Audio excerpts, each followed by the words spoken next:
দেখো, দেখে বুঝতে পারছো যে এটা আমি কি বানাচ্ছি? দেখে নিশ্চয়ই বুঝতে পারছো না। চলো আজ একটা নতুন রেসিপি শেয়ার করি তোমাদের সঙ্গে। প্রথমে সর্ষের তেলের মধ্যে ঘি দিয়ে দিচ্ছি। দেখো, এটা বিধবার জন্য বা নিরামিষে যারাই খাবে তাদের জন্য খুব ভালো হবে। 5 ফোড়ন আর শুকনো লঙ্কা ফোড়ন দিলাম। এবার কালো জিরে ফোড়ন দিলাম। এবার হিং দিয়ে দিচ্ছি।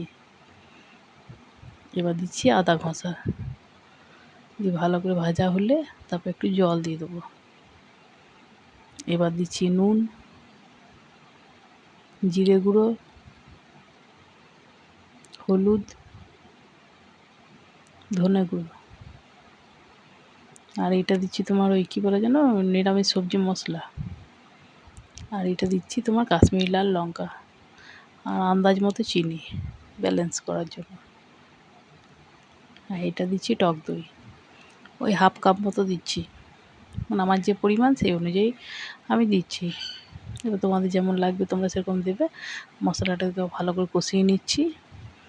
তারপর আমি দেখো আগে থেকে সেদ্ধ করে রেখেছি এঁচোড়টাকে দিয়ে দিচ্ছি।